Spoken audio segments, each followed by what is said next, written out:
17장 6일 뒤에 예수님이 베드로와 야고보와 그의 형제 요한을 데리고 따로 높은 산으로 올라가신다.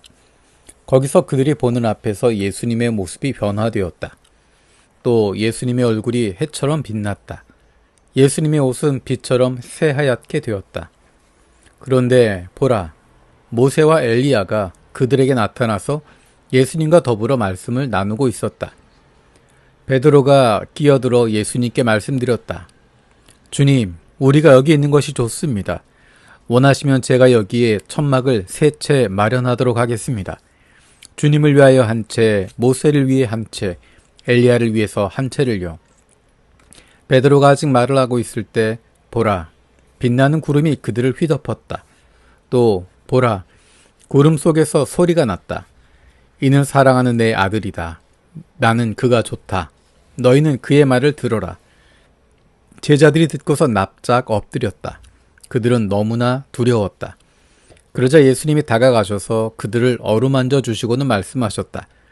일어나요. 두려워하지 말아요. 그들이 눈을 들어 보았지만 아무도 보이지 않았다. 오직 예수님뿐이었다. 산에서 내려오는 동안 예수님이 그들에게 명령하셨다. 이렇게 말씀하셨다. 그대들이 본 환상에 대해 아무한테도 말하지 마세요. 인자가 죽은 사람들 가운데서 일으킴 받아 살아날 때까지는요. 그들이 예수님께 파고들어 여쭈어 보았다. 그런데 왜 율법학자들은 엘리야가 반드시 먼저 와야 한다라고 말합니까? 예수님이 대답하셨다. 엘리야가 와서 모든 것을 다시 일으켜 세울 겁니다. 그런데 그대들에게 말합니다. 엘리야가 이미 왔습니다. 그러나 사람들은 그를 알아보지 못하고 자기들 마음대로 그에게 해버렸어요. 그처럼 인자도 머지않아 그들에게 고난을 겪을 겁니다. 그때 비로소 제자들은 예수님이 세례자 요한을 두고 말씀하셨다는 것을 이해했다. 예수님과 3명의 제자가 무리한테로 왔다. 그때 어떤 사람이 예수님께 다가와 그 앞에 무릎을 꿇었다. 그러면서 말했다. 주님, 제 아들을 불쌍히 여겨 주십시오. 뇌전증에 걸려 몹시 고통을 겪고 있습니다. 여러 번 불 속으로 또 여러 번 물 속으로 쓰러졌습니다. 그래서 제가 그 아이를 주님의 제자들에게 데려왔습니다. 그러나 그들은 고쳐줄 수 없었습니다. 예수님이 대답하셨다. 아, 믿음 없고 비뚤어진 세대 사람들이요.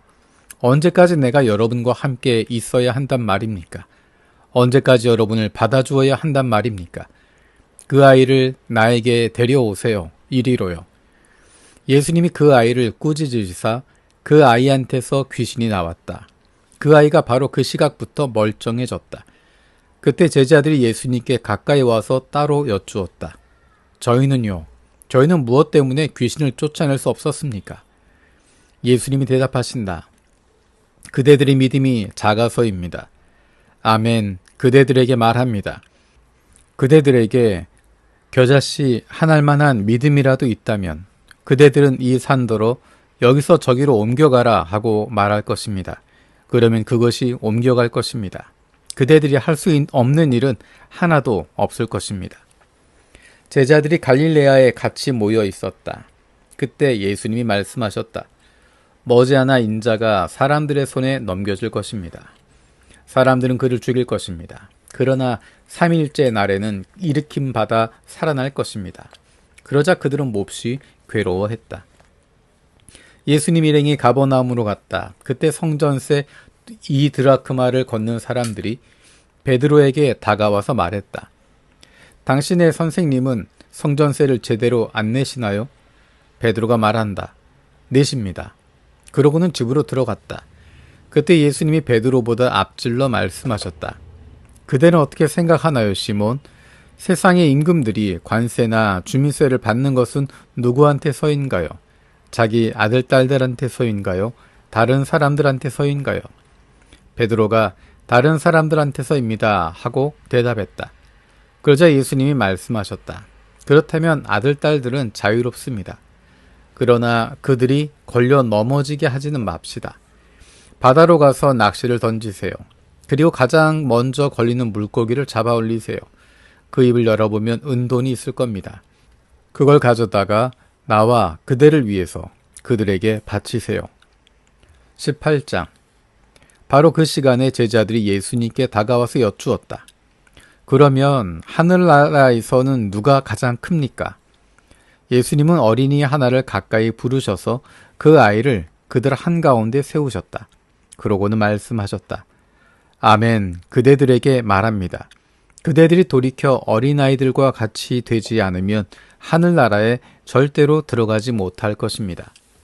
그러므로 누구라도 자기를 낮추어 이 어린아이처럼 되는 사람, 그 사람이 하늘나라에서 가장 큰 사람입니다. 또 누구라도 내 이름 때문에 이런 어린이 하나를 맞아들이는 사람은 나를 맞아들이는 것입니다. 나를 믿는 이 작은 사람들 가운데 하나를 죄의 유혹에 걸려 넘어지게 하는 사람이 있다고 합시다. 그런 사람은 나귀가 돌리는 아주 큰 방앗간 맷돌을 자기 목에 둘러 매달고 깊은 바다에 빠지는 것이 자기에게 유익해요. 끝장입니다. 세상은 죄의 유혹에 걸려 넘어지게 하는 일들 때문에요. 걸려 넘어지게 하는 일이 일어나는 것은 피할 수 없어요. 그러나 끝장입니다.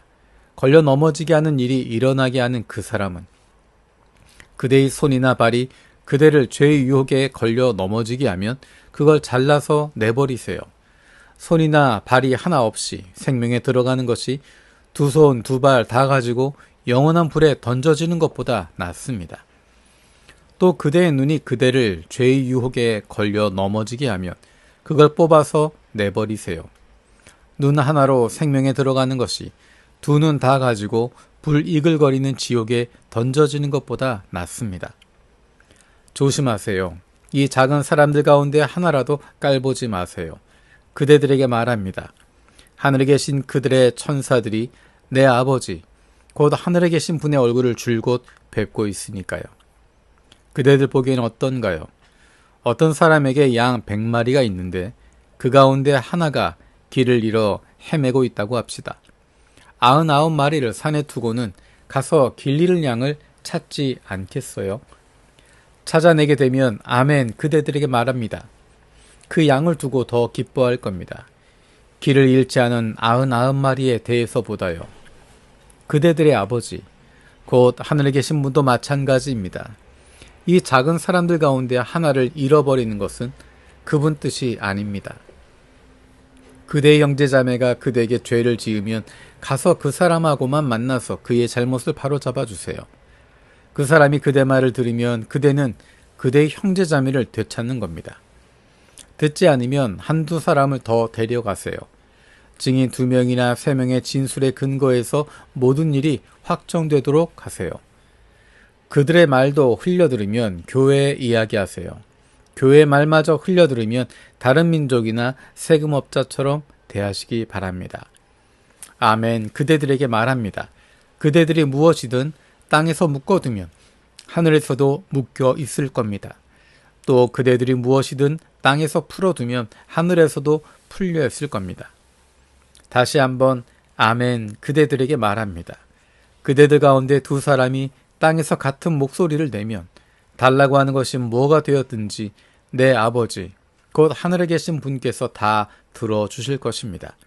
두세 사람이 내 이름 아래 함께 모인 곳, 거기에는 그들 가운데 내가 있습니다. 그때 베드로가 다가와 예수님께 여쭈었다. 주님, 제 형제 자매가 저에게 죄를 지으면 몇 번이나 용서해 줄까요? 7번까지면 될까요? 예수님이 말씀하신다. 그대에게 말합니다. 7번까지가 아니라 77번까지라도 용서해 주세요. 이렇기 때문에 하늘나라는 어떤 임금의 경우와 같습니다. 임금이 자기 종들과 장부를 맞춰보고 싶어 했습니다. 장부를 맞춰보기 시작했을 때 한 사람이 끌려왔는데 10,000달란트 빚진 사람이었어요. 그는 갚을 능력이 없었어요. 주인은 그에게 명령하여 아내든 자식들이든 가진 것은 뭐든지 다 팔아서 갚으라고 했어요. 그러자 그 종은 무릎을 꿇고 거듭 엎드려 절하며 빌었어요. 너그럽게 저를 좀 참아주십시오. 그러면 다 갚아드리겠습니다. 바로 그 종의 주인이 가슴이 아파서 그를 놓아주었어요. 갚아야 할 빚도 없는 것으로 해주었어요. 그런데 바로 그 종이 나가서 자기와 함께 일하는 다른 종 하나와 마주쳤어요. 그 다른 종은 그에게 100데나리온을 빚지고 있었어요. 그는 그 다른 종을 붙잡아 목을 조이며 말했어요. 빌려간 것을 모조리 갚아라. 그러자 그와 함께 일하는 그 다른 종이 꿇어 엎드려 그에게 사정사정했어요. 너 그렇게 나를 좀 참아주시게. 그러면 갚아주겠네. 그러나 그는 그러고 싶지 않았어요. 나가서 그 다른 종을 감옥에 쳐넣었어요. 빚을 갚을 때까지요. 그러자 함께 일하는 또 다른 종들이 이런 일을 보고서는 몹시 괴로워했어요. 그래서 그들은 자기들 주인에게 가서 일어난 일을 다 설명드렸어요. 그때 주인이 그 종을 가까이 불러서 말합니다. 못된 종아, 내가 너의 그 빚을 다 없는 것으로 해주었다. 네가 나에게 사정사정하기에 말이다. 그랬으면 너도 너와 함께 일하는 다른 종을 불쌍히 여겼어야 마땅하지 아니었냐. 나도 너를 불쌍히 여긴 것처럼 말이다. 화가 치밀어서 주인은 고문하는 사람들에게 그 종을 넘겨주었어요. 빚진 것을 다 갚을 때까지요. 나의 하늘 아버지께서도 그대들에게 그렇게 하실 겁니다. 그대들이 저마다 형제자매를 마음으로부터 용서하지 않으면 말입니다. 19장 예수님이 이런 말씀들을 끝마치셨을 때 갈릴레아에서 떠나 요르단 건너편의 유데아 지역으로 가셨다. 많은 사람들이 예수님을 따라갔고 예수님은 거기서 그들을 고쳐주셨다. 그러자 바리새파 사람들이 다가와서 예수님을 떠보려고 여쭈었다. 남편이 아무 구실이든 되어서 자기 아내와 갈라서도 됩니까? 예수님이 되물으셨다. 당신들은 읽어보지도 못했습니까? 창조하신 분이 맨 처음부터 남성과 여성으로 그들을 지으셨다는 것을요. 또 말씀하셨다. 이런 까닭에 남편 될 사람이 아버지와 어머니를 떠나 자기 아내 될 사람과 어우러져서 살게 될 겁니다. 그 둘이 하나의 몸이 될 겁니다. 그래서 더는 둘이 아니라 하나의 몸입니다. 그러므로 하나님이 멍에를 함께 매게 하신 것을 사람이 떼어놓지 않아야 합니다. 그들이 예수께 여쭌다. 그러면 모세는 왜 갈라선다는 증서를 주어 아내와 갈라서라고 명령했습니까? 예수님이 그들에게 말씀하신다.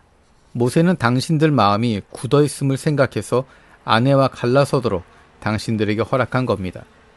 처음부터 그런 것은 아니었습니다. 당신들에게 말합니다. 누구든 음란한 짓 아닌 일로 자기 아내와 갈라서고 다른 여자와 결혼하는 사람은 바람을 피우는 것입니다. 예수님의 제자들이 예수님에게 말씀드린다. 사람이 자기 아내와 맺는 관계가 이렇다면 결혼하는 것이 유익하지 않습니다. 예수님이 그들에게 말씀하셨다. 모두가 이 말씀을 알아듣는 것은 아닙니다. 하나님이 허락하신 사람만 알아듣습니다. 엄마 뱃속에서부터 성기능에 장애가 있는 남자로 태어난 사람들도 있습니다. 사람들이 그렇게 만든 경우도 있습니다. 하늘나라 때문에 스스로 그렇게 된 사람들도 있습니다. 알아들 수 있는 사람은 알아듣기 바랍니다. 그때 사람들이 어린이들을 예수님께 데려왔다. 예수님이 손을 얹고 기도해 주시도록 하려는 것이었다. 그런데 제자들은 그 사람들을 꾸짖었다. 그러자 예수님이 말씀하셨다. 어린아이들을 그냥 두세요. 나한테 오는 것은 막지 마세요. 하늘나라는 이런 사람들 것이니까요. 그리고 그들에게 손을 얹어주신 뒤에 거기서 떠나가셨다. 그런데 보라, 한 사람이 예수님께 다가와서 이렇게 여쭈었다. 선생님, 제가 무슨 일을 해야 영원한 생명을 얻겠습니까? 예수님이 그에게 대답하셨다. 선한 길에 대해서는 왜 나에게 묻나요? 한 분만이 선하십니다. 생명에 들어가고 싶으면 계명들을 지키세요. 그 사람이 예수께 말한다. 어떤 계명 말입니까? 예수님이 대답하셨다. 사람 죽이지 마라. 배우자 아닌 사람과 잠자리를 하지 마라. 도둑질하지 마라. 거짓 증언하지 마라. 아버지와 어머니를 받들어 모셔라. 또 너의 이웃을 너 자신처럼 사랑하라 하는 계명 말입니다. 그 젊은이가 말한다. 이 계명들은 다 지켰습니다. 아직도 모자라는 것이 무엇입니까? 예수님이 말씀하셨다. 완전하게 되고 싶다면 가서 그대에게 있는 것들을 팔아서 가난한 사람들에게 주세요. 그러면 그대가 하늘에서 보물을 차지할 겁니다. 그리고 이리로 와서 나를 따르세요. 이 말씀을 듣고 그 젊은이는 괴로워하면서 떠나갔다. 그에게는 모은 재산이 많았기 때문이다. 예수님이 제자들에게 말씀하셨다. 아멘, 그대들에게 말합니다. 부자가 하늘나라에 들어가기는 어려워요. 그대들에게 다시 말합니다. 낙타가 바늘귀로 빠져나가는 것이 부자가 하나님 나라에 들어가는 것보다 더 쉽습니다. 이 말씀을 듣고서 제자들이 너무나 놀라 그러면 누가 구원받을 수 있습니까? 하고 여쭈었다. 예수님이 찬찬히 그들을 보시고서 말씀하셨다. 사람으로는 이 일을 할 수 없지요. 그러나 하나님은 모든 것을 하실 수 있습니다. 그때 베드로가 예수님께 대답했다. 보십시오. 우리야말로 모든 것을 버려두고 선생님을 따랐습니다. 그러니 우리에게 돌아올 몫이 무엇입니까? 예수님이 말씀하셨다. 아멘, 그대들에게 말합니다. 그대들이야말로 나를 따랐어요. 새 세상에서는 곧 인자가 영광스러운 임금자리에 앉게 될 때에는 바로 그대들도 임금자리 12에 앉아 이스라엘 12지파를 심판하고 다스릴 겁니다. 누구든 집이나 형제나 자매나 아버지나 어머니나 자식이나 농토를 내 이름을 위해서 내려놓는 사람은 다 100배로 받을 것입니다. 영원한 생명도 받아 누릴 것입니다. 으뜸이었다가 맨 끝이 되고 맨 끝이었다가 으뜸이 될 사람이 많을 것입니다. 20장 하늘나라는 어떤 집주인의 경우와 같습니다. 아침이 되자마자 그가 자기 포도밭을 위해 일할 일꾼들을 구하러 나갔어요. 하루에 1데나리온을 주기로 일꾼들과 합의하고 그들을 자기 포도밭으로 보냈어요. 주인이 아침 9시쯤에 또 나가서 보니 다른 사람들이 장터에 서 있었어요. 일자리가 없었어요. 주인이 그 사람들에게도 말했어요. 여러분도 역시 포도밭으로 가세요. 그러면 여러분에게 품삯을 정당하게 쳐줄게요. 그러자 그들이 포도밭으로 갔다. 낮 12시와 오후 3시쯤에도 다시 나가서 똑같이 했어요. 오후 5시쯤에도 나가보니 다른 사람들이 서 있는 것이 보였습니다. 주인이 그들에게 묻습니다. 왜 일하지 않고 온종일 여기에 서 있어? 그들이 주인에게 말합니다. 우리를 써주는 사람이 아무도 없어서요. 주인이 그들에게 말합니다. 여러분도 역시 포도원밭으로 가세요. 저녁이 되었을 때 포도밭 주인이 살림을 맡아보는 관리인에게 말합니다. 일꾼들을 불러서 맨 마지막에 온 사람들부터 시작해서 맨 처음 온 사람들까지 품삯을 치러주게나. 오후 5시쯤 일하러 온 일꾼들이 와서 1데나리온씩 받았습니다. 맨 먼저 일하러 온 일꾼들이 와서 자기들은 더 받을 것이라고 생각했어요. 그러나 그들도 역시 1데나리온씩 받았어요. 그들 자신도요. 그것을 받고 나서 그들이 집주인에게 대놓고 투덜거렸어요. 그들이 말했습니다. 맨 마지막에 온 이 사람들은 1시간만 일했습니다. 그런데 그들을 우리하고 똑같이 만드셨습니다. 하루 종일 뼈 빠지게 일하고 불볕 더위를 견딘 우리하고요. 주인이 그들 가운데 한 명에게 대답했습니다. 이봐요 친구. 나는 그대에게 정당하지 않은 일을 하지 않았어요. 1데나리온을 받기로 나와 합의하지 않았나요? 그대 것이나 받아들고 가세요. 맨 나중에 온 이 사람들에게도 그대에게 준 만큼 주고 싶어요. 내 것을 가지고 내가 하고 싶은 일을 할 수 있지 않은가요? 내가 선하다고 해서 그대는 못된 눈초리를 하고 있나요? 이와 같이 맨 끝이었다가 으뜸이 되고 으뜸이었다가 맨 끝이 될 사람도 있을 겁니다. 예수님이 예루살렘으로 올라가고 계셨다. 가시는 도중에 12제자를 따로 옆에 데려다가 말씀하셨다. 보세요. 지금 우리는 예루살렘으로 올라가고 있어요. 거기서 인자는 대제사장들과 율법학자들에게 넘겨질 것입니다. 그들은 인자에게 죽음에 해당하는 죄가 있다고 판결할 것입니다. 인자를 다른 민족 사람들에게 넘겨줄 것입니다. 마구 놀려대고 채찍질하고 십자가에 매달게 할 것입니다. 그러나 인자는 3일째 날에 일으킴 받아 살아날 것입니다. 그때 세베대의 아들들의 어머니가 그 아들과 함께 예수님께 다가와서 엎드려 절했다. 그러면서 예수님께 무엇인가를 부탁드렸다. 예수님이 그 어머니에게 물으셨다. 무엇을 바라십니까? 그 예수님께 여쭙다. 말씀 좀 해주십시오. 선생님이 다스리실 나라에서 저의 이 두 아들이 한 사람은 선생님 오른쪽에 한 사람은 선생님 왼쪽에 앉도록 말입니다. 예수님이 대답하셨다. 그대들이 무엇을 부탁하고 있는지 알지 못하는군요. 바로 내가 머지않아 마시게 될 잔을 그대들이 마실 수 있겠어요? 그들이 말한다. 할 수 있습니다. 예수님이 말씀하신다. 나의 잔을 그대들이 마실 겁니다. 그런데 내 오른쪽과 왼쪽에 앉도록 해주는 것, 이것은 내가 해줄 수 있는 일이 아니에요.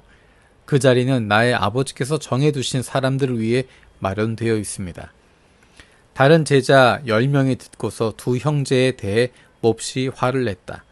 그러자 예수님이 제자들을 가까이 불러서 말씀하셨다. 그대들은 알고 있어요. 다른 민족들의 통치자들은 주인처럼 다른 사람들을 마구 부려먹습니다. 또 윗사람들은 다른 사람들에게 권력을 함부로 휘두릅니다. 그러나 그대들 사이에서는 그렇게 않기를 바랍니다.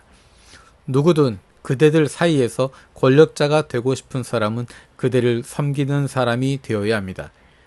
누구든 그대들 가운데서 으뜸이 되고 싶은 사람은 그대들의 종이 되어야 합니다. 마찬가지로 인자가 온 것은 섬김을 받으려는 것이 아니라 섬기기 위해서입니다. 또 자기 목숨을 내어주기 위해서입니다. 많은 사람을 풀어주는 대신에 치를 몸값으로요. 예수님 일행이 여리고를 빠져나오고 있었다. 큰 무리가 예수님을 따라갔다.